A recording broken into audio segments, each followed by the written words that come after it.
श्री बाबू गौतम जी पूछ रहे हैं साथियों, इनका कमेंट आया है। पेंशनर है, 26,883 इनकी मूल पेंशन है, यानी बेसिक पे है। और 13,442 इनका डीए 50%। और ये जो योग है वो 40,325 है। अब इसमें कह रहे हैं 2,688, ये 60 से 65 साल का ये 10% है। तो इनकी जो पेंशन आ रही है वो आ रही है 43,013 रुपये। अब ये पूछ रहे हैं कि 8th CPC के बाद हमारी कुल कितनी पेंशन बनेगी। चलेगा दोस्तों। और दूसरा ये है कमेंट, जयप्रकाश शुक्ला जी पूछ रहे हैं, मेरा रिटायरमेंट 30/4/2026 में होगा। मेरा मूल वेतन 56,900, 8th पे कमीशन के बाद इनकी कितना पेंशन बनेगी। तो साथियों ये जो कमेंट हैं जो आए हैं ये पेंशनर हैं। दोस्तों आज मैं आपको बताने जा रहा हूँ 8th पे कमीशन के बाद आपकी कितनी पेंशन बनेगी। देखिएगा साथियों, मेरे पापा जी एक पेंशनर हैं, काफ़ी कम उनकी पेंशन आती है। अब ऐसे में साथियों मेरी पढ़ाई का खर्चा, बहनों की शादी और पापा का मेडिकल का खर्चा, पूरा परिवार पापा ही पाल रहे हैं। अब छोटे से पेंशन में दोस्तों कुछ भी नहीं होता है। तो यहाँ पर पेंशनर की काफ़ी ज़्यादा समस्याएं हैं। दोस्तों वो समस्या देख देख के मैं इतना परेशान हो गया कि मैंने कहा कि चलो ये जो समस्याएं हैं वो सरकार तक पहुँचाई जाए, लोगों तक पहुँचाई जाए। और जो लोग कहते हैं ना कि पेंशनर बैठे बैठे मौज काटते हैं, सरकार कह रही है कि पेंशन का भार हमारे ऊपर आ रहा है, क्यों ना पेंशन बंद करी जाए। लोग भी दोस्तों ऐसी बात करते हैं। तो यहाँ पर सबसे बड़ी बात है दोस्तों कि आज हम आपको इस वीडियो में बताएंगे कि अगर आपका बेसिक पे कितना है और आपको कितनी पेंशन मिलेगी, ये सबसे बड़ी बात है। इसलिए साथियों सही और सटीक जानकारी के लिए आप हमारे चैनल द फाइनेंशियल हेल्पर को या सब्सक्राइब जरूर कीजिए। अगर आप पेंशनर हैं या गवर्नमेंट एम्प्लॉई हैं या आपके परिवार में किसी को पेंशन मिलती है तो यहाँ पर आपको सही और सटीक जानकारी मिलेगी। तो आप मुझे सपोर्ट कीजिएगा ताकि दोस्तों ये जो आप सब लोग जुड़ जाएं, एक दूसरे को जान लें, इससे एक यूनिटी बन जाए और सरकार पर प्रेशर डालने की आसान होगी। सरकार पर प्रेशर डालना आसान होगा। तो चैनल को सब्सक्राइब कीजिए, वीडियो को शेयर जरूर कीजिएगा दोस्तों, ताकि लोगों तक जाए, वो भी इसको देखें और जुड़ें। चलेगा दोस्तों। सबसे पहले यहाँ पर मेरे पास कुछ कमेंट आए हैं, देखिएगा। यहाँ पर कह रहे हैं अशोक कुमार भदौरिया जी कह रहे हैं कि इनका जो बेसिक है वो 27,600, इनका पेंशन क्या होगा। तो हमने इनका ले लिया 27,600, अभी हम इनकी निकालेंगे। उसके बाद है सेवा सिंह ये कह रहे हैं 20,800 बेसिक है, 8th CPC में टोटल कितनी इनकी पेंशन बनेगी। तो 20,800 ये भी हमने इनका ले लिया कमेंट। और निक सिंह जो कह रहे हैं गवर्नमेंट का लिमिट 18,000 हमारे को मिला है, 15,500 इनका बेसिक है। तो इनका 15,500 बेसिक है। अब हम इनकी भी बताएंगे 8th पे कमीशन के बाद इनका पेंशन क्या बनेगी। उसके बाद है दीप श्याम कह रहे हैं मैं रेलवे से रिटायरमेंट हूँ, मेरी बेसिक पे 30,200 है, ये वाली। मेरा पे लेवल 7 है, मेरा फिटमेंट फैक्टर क्या होगा, मेरा ग्रेड पे 4600। तो ये 4600 वाले हैं, हमें आपकी भी पेंशन बताएंगे जो 4600 ग्रेड पे वाले हैं, 4800 ग्रेड पे वाले, 4200 ग्रेड पे वाले हैं, या जो भी हैं, चाहे 1800 हो चाहे 2200 हो, सभी का मैं आपको बताऊंगा। तो यहाँ पर इनकी 8th CPC में क्या बनेगी। चलेगा। ये कह रही हैं सबर ओरिजिनल कह रहे हैं मेरा बेसिक 30,480 है, लेवल 6। तो इनका ये 30,480 बेसिक, इनकी क्या बनेगी पेंशन ये भी मैं बताऊँगा। ये अरविंद भट्ट कह रहे हैं मैं रिटायर्ड हूँ और 33,000 मेरा बेसिक है, सॉरी 35,000 मेरा बेसिक है। तो इनका बेसिक ये, इनकी क्या पेंशन बनेगी इस वीडियो में बताऊंगा। उसके बाद यही वाला आ गया, श्री बाबू गौतम जी हैं जिनकी 43,013 इनकी कुल पेंशन आ रही है। 8th CPC के बाद इनकी कितनी पेंशन बनेगी ये भी मैं बताऊँगा। तो इनका ये वाला हो गया। उसके बाद सॉरी ये वाला हो गया। उसके बाद मेरा रिटायरमेंट 30/4/2026 को होगा, मेरा मूल वेतन 56,900 कितना होगा 8 वेतन आयोग में। तो साथियों इनका 56,900 रुपये इनका वो पेंशन मिल रही है। तो इनका अगर हम बात करें तो ये लेवल 7 में आते हैं और लेवल 7 का जो बेसिक पे है वो 44,900 है। तो साथियों हमारे पास कुल 8 पेंशनर हैं जिनकी पेंशन बेसिक पे हमारे पास है। अब हम बताएंगे कि 8th पे कमीशन के बाद इनको कितनी पेंशन मिलेगी। सबसे बड़ी बात है दोस्तों कि सरकार जो फिटमेंट फैक्टर के बारे में बात कर रही है और हर कहीं बात चल रही है वो है 3.2 का। 3.2 का फिटमेंट फैक्टर सरकार देने जा रही है। जी हाँ दोस्तों, अभी क्या, अभी 2.57 का फिटमेंट फैक्टर है दोस्तों। तो ऐसे में सरकार 3 वैसे मांग तो ज़्यादा हो रही है, लेकिन 3.2 की रहेगा ही रहेगा।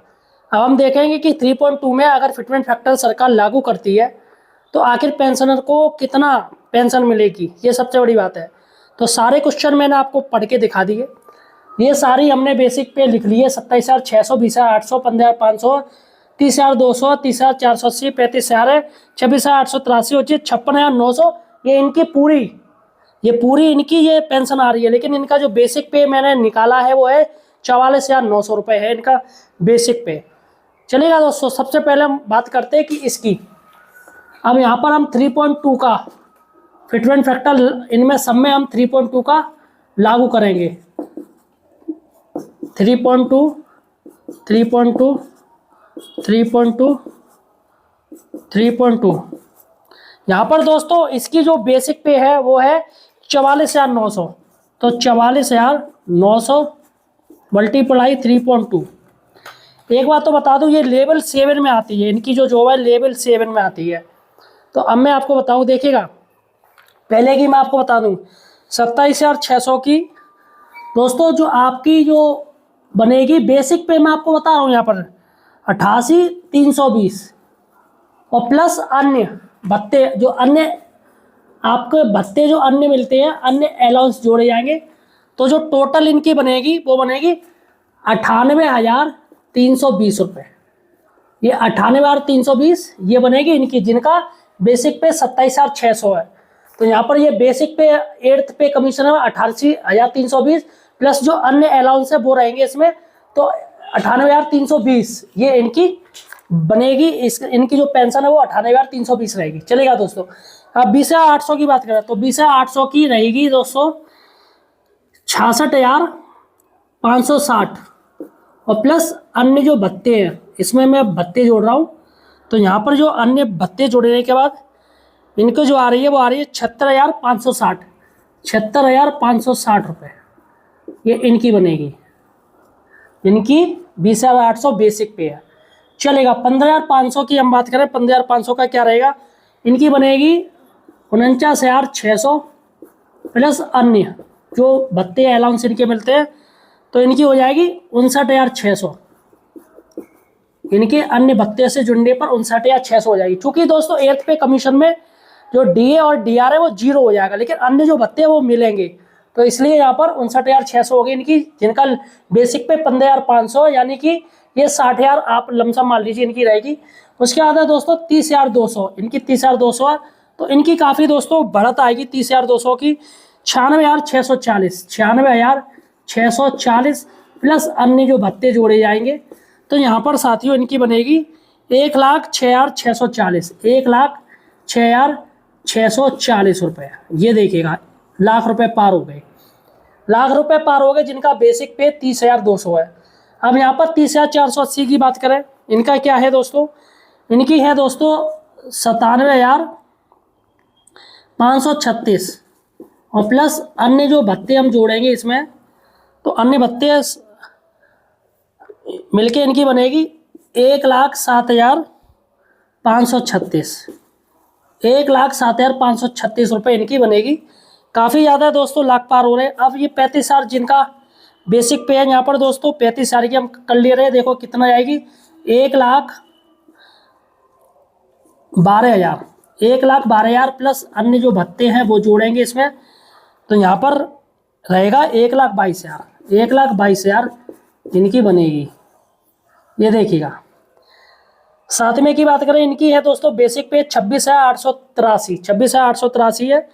तो इनकी रहेगी 86,025 रुपये और प्लस अन्य जो भत्ते हम जोड़ेंगे तो इनकी बनेगी 96,025, 96,025 रुपये इनकी पेंशन आएगी। और ये 56,900 है इनका, जो लेवल 7 में हमने निकाला है। तो 44,900 आ रहा है मल्टीप्लाई 3.2। तो इनकी साथियों बनेगी 1,43,680 और प्लस अन्य जो भत्ते हम जोड़ेंगे तो इनकी बनेगी 1,53,680, 1,53,680 लेवल सिविल मानों की ये साथियों पेंशन बनेगी। अब सोचिएगा दोस्तों, इनकी 1.5 लाख रुपए पहुंच गई, बहुतों की 1 लाख आ गई है, 1 लाख की लमसम आ गई, कुछ 1 लाख पार हो गई है, कुछ 1 लाख के आसपास है। तो सरकार इसलिए तो डर रही है, सरकार ये पेंशन जो मुद्दा बना रही है कि पेंशनर का अब उनका कोई काम नहीं है, उन्होंने जो देश सेवा करनी थी वो की, अब हम उनको पेंशन क्यों दें। सरकार यही कह रही है। सरकार का मानना हम फालतू में खोखट में उनको पेंशन दे रहे हैं, लेकिन सरकार ये नहीं देखेगी कि हम अपने विधायकों को, सांसदों को, एमएलसी को, मंत्रियों को मुफ्त की पेंशन दे रहे हैं, और एक नहीं 10-10 पेंशन ले रहे हैं वो, और अन्य भत्ते, अन्य चीज़ें वो अलग मिल रही हैं उनको। सांसद को तो एक सांसद तो एक बार पेंशन, दूसरी बना तो 2 पेंशन, तीसरी बना 3 पेंशन, विधायक बना तो 4 पेंशन, मतलब जितनी बार बनेगा उतनी उसकी पेंशन है और अन्य भत्ते हैं। अब यहाँ पर इनको ट्रांसपोर्ट अलाउंस कौन सा मिलता है, पेंशनर को कोई ट्रांसपोर्ट अलाउंस तो मिलता नहीं आने जाने का, लेकिन जितने भी सांसद, विधायक, मंत्री सभी को ट्रांसपोर्ट अलाउंस मिलता है, वो भी किसका, हवाई जहाज का। यहाँ तो ये रोडवेज बस का ही देता है, बहुत बड़ी बात है। तो सरकार का कहना है कि हम अपने विधायकों को और सांसदों को तो हम पेंशन खूब देंगे, 20-20 पेंशन देंगे, लेकिन जो पेंशनर हैं जिन्होंने देश की सेवा करी, जो पूर्व आर्मी है, सैनिक हैं, हमारे जवान हैं, हमारे बैंक कर्मी हैं, स्वास्थ्य विभाग में है, रेलवे में है, पुलिस विभाग में है, जितने भी डिपार्टमेंट में है सभी में, शिक्षक विभाग में, हम उनको पेंशन नहीं देंगे। इसलिए दोस्तों सरकार डल रही है 8th पे कमीशन में। अगर इतना फिटमेंट फैक्टर लागू करने की बात हो रही है, इसलिए सरकार ने जो 16वां पेंशन है, 15वां पेंशन है, 14वां पेंशन है, वो पेंशन से रिलेटेड दाग दिया है। 16वें पेंशन में तो साफ साफ कह दी है कि इतने तो हमारे एम्प्लॉय नहीं है, जितने पेंशनर हैं उनको हम इतना पैसा दे रहे हैं, तो क्या कोई ऐसा रास्ता है जिससे कम पैसा देना पड़े। ये आपका 18 जो पेंशन है उसमें 16वां पेंशन ये पूछा है गवर्नमेंट ने। अब सोचिएगा 1 रैंक 1 पेंशन है, उसमें भी सरकार के पेट में मरोड़े उठ रहे हैं, देना नहीं चाह रही है। तो सरकार आखिर ऐसा क्यों कर रही है, आखिर क्या कमी है पैसे का। गवर्नमेंट कहती है कि भारत ट्रिलियन, सोचिएगा ट्रिलियन अर्थव्यवस्था की बात हो रही है कि इंडिया 5वीं सबसे बड़ी अर्थव्यवस्था बन चुका है, अब तीसरी सबसे बड़ी अर्थव्यवस्था बनने वाला है। इंडिया ने ब्रिटेन को छोड़ दिया, अन्य देशों को छोड़ दिया, तो पूरे उसमें 5वीं अभी अर्थव्यवस्था है। लेकिन दोस्तों अर्थव्यवस्था कहाँ अर्थव्यवस्था है, सरकार पैसा नहीं देनी चाह रही है। जो पेंशनर है, जो एम्प्लॉई है, उनको पैसा नहीं देने चाह रही है। हॉस्पिटल तक नहीं है ढंग के, दवाइयाँ नहीं है। पेंशनर बेचारे मेडिकल की बात कर रहे हैं कि आप हमारे लिए स्पेशल मेडिकल बनवाइए, यहाँ पर सिर्फ पेंशनर आए, फंड नहीं है। प्राइवेट जो है संस्थान, हॉस्पिटल, उनमें ही उन्होंने चालू कर दिया है। पेपर वर्क इतना ज़्यादा होता है, दवाइयों का खर्चा। अब सरकार 1000 रुपये दे रही है, और जहाँ पर CHS के हॉस्पिटल नहीं है वहाँ पर क्या होगा।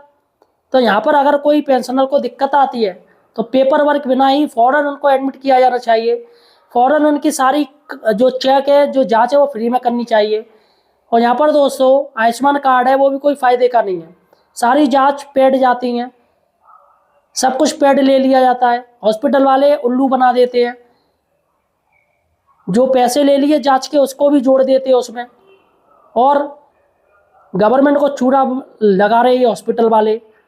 तो यहाँ पर साथियों समझना चाहिए गवर्नमेंट को कि अगर कोई पेंशनर के साथ कोई मेडिकली दिक्कत आती तो 20,000 रुपये महीना सरकार को तय करना चाहिए 8th पे कमीशन में। सभी की ये मांग है, लेकिन वही चीज़ कि पैसा नहीं है। शेयर मार्केट में गवर्नमेंट इतना कमाती है, NPS का सारा पैसा कर्मचारियों का शेयर मार्केट में डाल रखा है, खुद का तो कुछ दे ही नहीं रही है। अभी इलेक्शन हो, विधायकों को खरीदने का काम हो, सांसदों को खरीदने का काम हो, तो फ़ौरन तैयार हो जाते हैं। तो पैसे की कोई कमी नहीं है, फ़ौरन पैसा भर भर के आ जाता है। लेकिन जब कर्मचारी और पेंशनर की बात आती है तो पैसा ही नहीं है। तो फिलहाल साथियों इस वीडियो को ज़्यादा शेयर कीजिएगा, और आपका ग्रेड पे क्या है, सॉरी आपका बेसिक पे क्या है, मुझे कमेंट सेक्शन में बताइएगा आपकी कितनी पेंशन बनेगी 8th पे कमीशन के बाद, मैं कैलकुलेशन करके बताऊंगा। और साथियों यार चैनल को सब्सक्राइब जरूर कीजिए और वीडियो को शेयर कर दीजिएगा, आपके जितने भी व्हाट्सएप ग्रुप है उन पर शेयर कीजिएगा ताकि एक यूनिटी बन सके। धन्यवाद साथियों।